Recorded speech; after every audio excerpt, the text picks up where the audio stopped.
Welcome to the Epic Real Estate Investing Show. Got a great show for you today. I continue to just scroll through my database and find amazing individuals, accomplished real estate investors, and I brought together three of this country's most prolific and successful real estate investors for a mastermind session.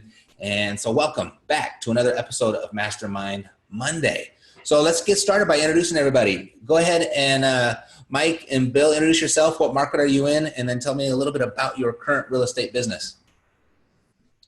My name is Mike Webb, and this is my partner, Bill Kenny. We work in the Berkeley County, West Virginia market, which is in the West Virginia, Maryland, Pennsylvania corridor. We primarily focus on cash flow properties, building our rental portfolio, and also focus on wholesaling and some rehabs. Got it. Super. My name's Bill Kenny. Like Mike said, we've been partnered for a number of years now. I am a licensed agent, so we try to monetize every lead. So we take down deals and we fix and flip. Mostly we're buying, rehabbing, and renting, and I'll list a lot of stuff. So fantastic. Yep. We're glad you guys can make it.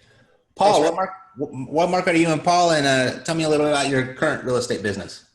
Yeah, so my name is Paul Baird. I currently live in Salt Lake City, Utah, and our primary business here is to buy and sell. We've got about 14 flips that we're currently doing right now, and then we have about a rental portfolio of about 60 properties that we own and manage, and then we do business in San Diego County as well, and been in the business for about the last 10 years.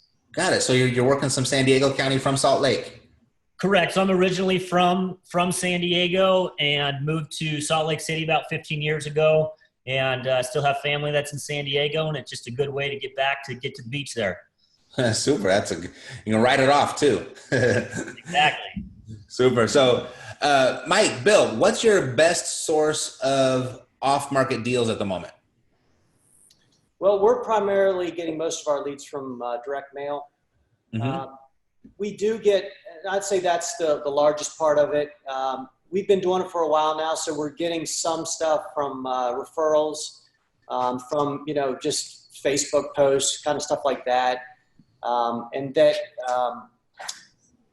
we've, what else would you say beyond that? That's kind of our bread and butter. A little bit of internet, but primarily our largest off-market source is direct mail still. Direct mail. We've done some MLS deals too. Mm-hmm. We find them, it gets tougher and tougher in this market, but we mix a couple of those in there too.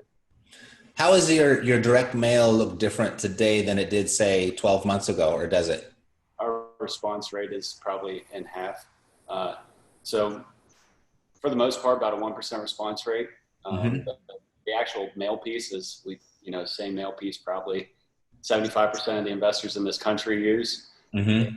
The actual mail piece is pretty similar, but our response rate is definitely down. So we are doing a lot more direct mail than we had in the past. In the beginning, we really got started on bandit signs, and we got to the point where that's almost ineffective in our market. I mean, just more investors. There's so much education, and everybody's doing it, and that's the easiest way to get into it. So we've kind of, that's where we started, and we've kind of just gotten away from that at this point. Maybe the market takes a turn, we'll get back into that. Mm-hmm. But yeah. Got it. Yeah, it's funny how something like a bandit sign, it's like everybody's bread and butter in one market, and it's like, oh gosh, that doesn't work at all anymore in another market.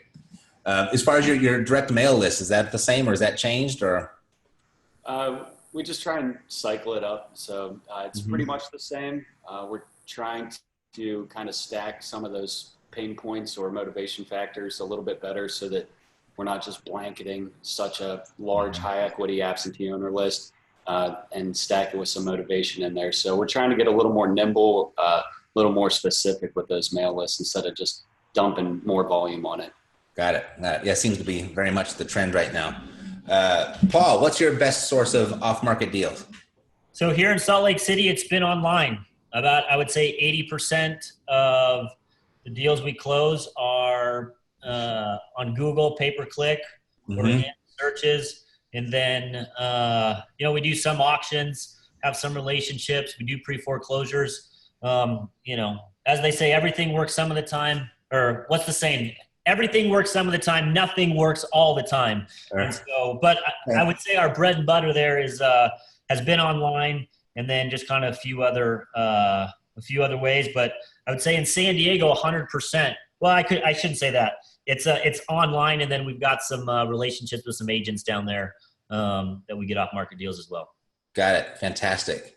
Paul, what trend are you seeing in your business right now that might have you a little concerned, and how is it changing the way you're operating? Yeah, so right now, I mean, the market continues to obviously go up in we see that here in Salt Lake. We see that in San Diego. I guess the biggest concern is just how much longer can it continue to climb the way that it is. And so we would say, or I would say, I mean, the majority of our business, and we've talked about this, is the first-time home buyer. We don't do a lot of high-end big rehab. So I would say, we're in and out in 90 days when it comes to buying and selling a property. And so we just figure the faster that we can get in and out, that's going to mitigate our risk. And so that's really where, the faster we can turn the properties, the faster or the less risk we expose ourselves to. Right. So you say you're leaning a little bit more in this, we're coming to likely an end of a cycle. Nobody knows for sure, but it feels like it historically would certainly suggest so, that kind of leaning more towards the fast nickel than the slow dime. Yeah. I mean, so of the 22 properties that we purchased, this year, we've flipped all of them, and then we've kept 4 of them as far as rentals. And then the other ones we're flipping or have flipped. And so as they just kind of come along, Got it. That makes sense to hold, we hold, and the other ones we flip. Super. Got it. So Mike, Bill, what trend are you seeing in your business that might have you a little bit concerned right now, and how's it changing the way you're operating? I would say that just like I mentioned earlier, the amount of people coming in to real estate investing, and you see new signs up all the time. And we both own a lot of properties, and we get a lot of direct mail than we ever did before. That's a big thing. The more savvy you are, the better you can talk to sellers. So you have those advantages. But also I feel that the market is starting to turn a little bit, and that can be a good thing, not so much a concern. We're almost kind of looking forward to that when, prices drop or less people are able to, pay those mortgages. We're ready for that. We've got a lot of, we've got several private investors, and we've got lines of credit that we're ready to go. So that's kind of something that's on the horizon that, we're ready for, we think. Got it. Same thing you hear about everywhere is you don't know how much longer it can go. And just when you think it's gone all the way, it seems to go just 2 or 3% more. Right. I don't know how much longer the current rents that are in our market can support the purchase prices that some of these rental units are selling at. So for us, we just kind of see it as an opportunity to just stay disciplined with our rental property criteria and stick to it. So, and then whenever the music stops, hopefully we can pick up a couple seats. Yeah, 2 very different markets you guys are in. And, it's already, the nation is very much showing some signs in some areas of slowing or maybe even stopped, right? And some areas are still showing robust appreciation. And good. And I'm just always curious so we can get a good, consensus from across the country of what's happening. And because real estate being so local, it's a little bit different everywhere. So thank you for sharing that. What system or technology have you implemented in the last 12 months that's had the biggest impact on your business? Bill and Mike, I'll start with you. As far as system, I would say it's something as simple as we just hired our first assistant, right? That's something we probably needed to do a year ago, but it's nothing glamorous. It's no Podio or Call Rail or anything like that, but it's something that simple has been just monumental for us to kind of offload some of those administrative things that A, we don't like doing, B, we're not very good at. And it's just allowed us to open up our time to go look at deals, talk to sellers, talk to lenders, things that really matter. So Maybe you have something else, but as far as I'm concerned, that's probably been the most impactful thing we've implemented to our business. I mean, really, we've stuck with the tried and true stuff, Podio, kind of the basic Podio system that works for us. A lot of follow up. We get a lead, we just follow up.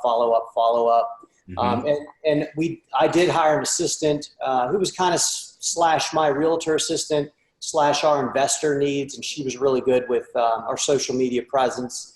And once again, building systems, and we just brought in another one that's another lady who's going to work specifically for our investor business. So, it's just because we were kind of loosely together for a long time. Pretty much a handshake agreement.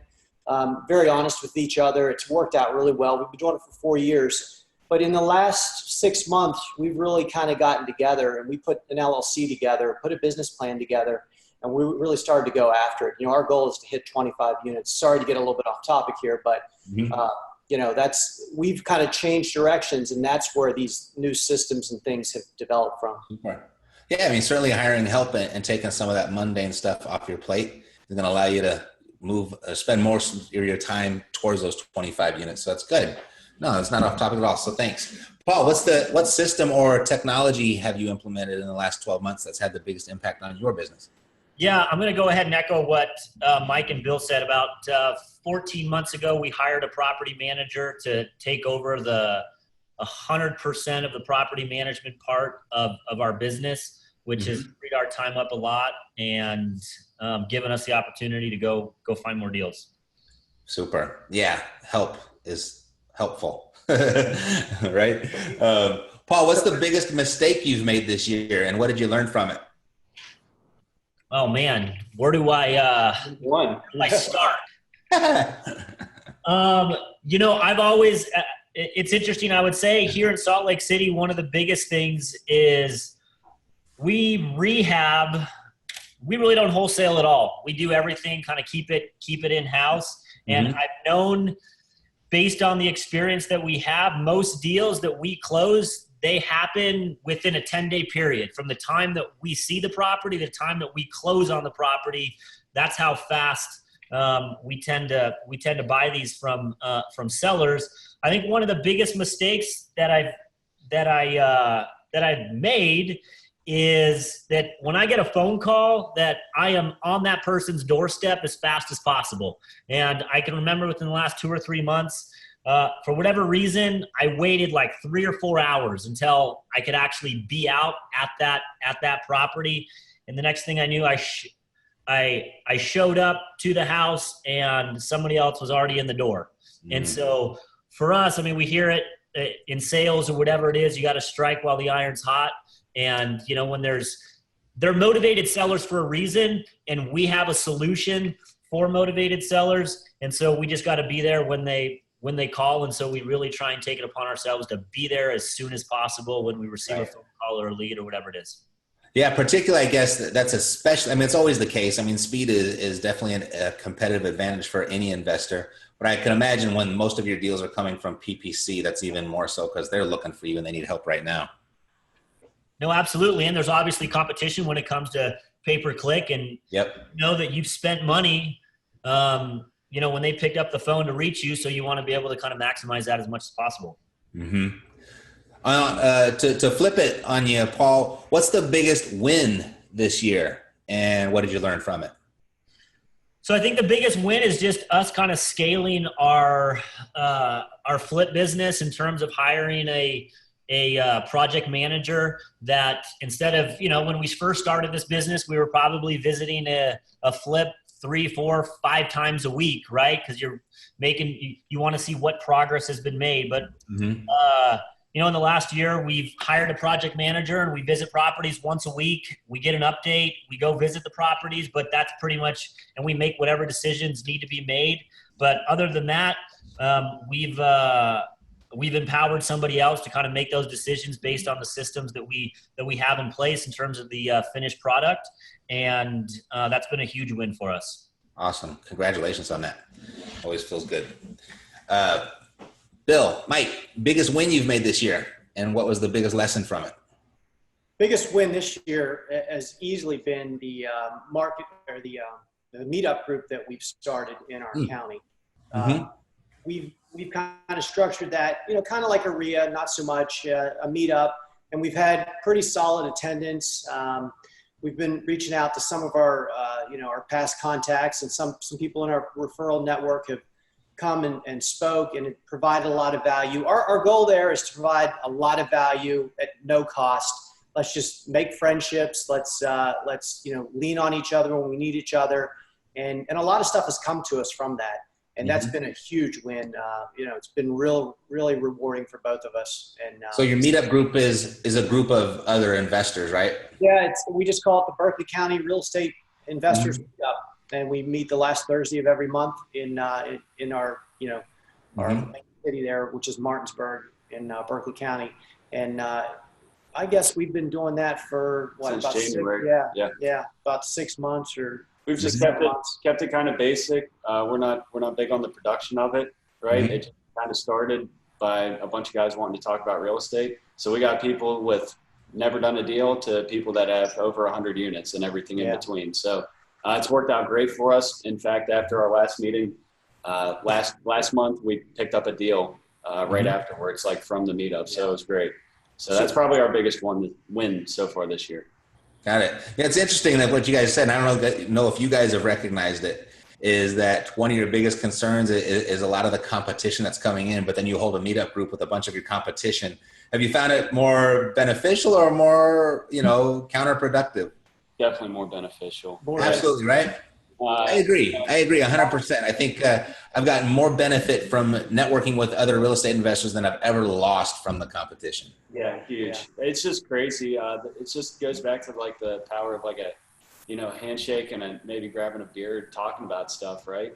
I need a CPA or I need a this or, everybody's just bouncing stuff off each other. And we got other wholesalers in the meetup, right? And they're selling properties, sometimes properties we've looked at that just didn't make sense for us. Or we didn't get, and it's just kind of a place to pass deals around. And there's about 4, 5, 6 big players in our area, and we know them all. We're good with all of them. It's really good. And several of them come to our meetup, and hey, you want to buy this? Here, I got this one. I got a buyer for that. It's great. Teamwork. It's awesome. I'm glad we got there because that is a concern for a lot of people, and probably a lot of people that are listening to this right now, that are thinking there might be too much competition or there's not enough to go around. And I just think such the opposite. I mean, the common answer is like, I live in a world of abundance and there's always enough. But I'm also looking at it as investors, every investor is a buyer at one time and every investor is a seller at another time. And you can't have enough of those in your database. It's your business will benefit from it. Do you see the same thing, Paul? Do you have the same type of relationship with investors? Yeah, it's interesting that you bring that up because I would say if there's a weakness that I have, it's like I'm not very good at networking. I'm not very good at going to the next RIA meeting and going and talking to other investors. I will say that in the last 2 months, I've tried to make that a little bit more of a priority, and I have gone to networking events. So no, there's absolutely value in talking to other investors. I was just talking to one on Monday that does a lot of higher end stuff. And absolutely, there's a lot of benefit from talking to other investors. Sometimes I just get so focused on me finding the next deal or whatever it is, but I know that I can take advantage of talking to other investors and seeing what they have out there. Absolutely. Paul, what's the best book you've read in the last 12 months? And what did you find most valuable about it? The last book I read was just on my desk, and I gave it to our property manager yesterday. But let me look here. I write a journal entry. Okay, perfect. So the last book I read was a book called Relentless, and it's written by the trainer of Michael Jordan, right. Bryant. And, it was just kind of a real in-your-face, if you want to go out and be successful, you've got to just go put the work in. And I really found that, it wasn't necessarily real estate related per se, but there's a lot of things that you can apply to the real estate business in terms of, what it takes to be elite in whatever business or industry that you're in. Yeah, agreed. Yeah, with audiobooks being 8, 9, 10 hours these days, Relentless was one that I actually listened to from beginning to end. I enjoyed it as well. Yeah. Bill, Mike, best book you've read in the last 12 months, and what did you find most valuable about it? I would definitely have to say the most impactful book for me in the last 12 months has been a book called Extreme Ownership by Jocko Willink and Leif Babin. It's a book that's premised on a lot of combat leadership principles that were learned during the war in Iraq and how it relates to basically every facet of your life, whether it's personal or business. So, Bill? Well, the last book that I read, was Profit First. I mean, I just found that to be just an amazing system for how to, take profit and let that drive your business forward, and how to just structure, which we haven't had for a long time, which we're building now. And so it just falls right into that category. But, two quick other books that I always like to mention is what got me started was Rich Dad, Poor Dad. I'm sure you've heard that a million times, but that's Once like or twice. Yeah. And the Bible of this stuff. And, I'm a Keller Williams agent. So the one thing is something I'm quoting all the time. I mean, that's just always go back to that. So many good principles in that. Yeah. Great suggestions. Absolutely. So Paul, what's in the future that has you most excited, and why?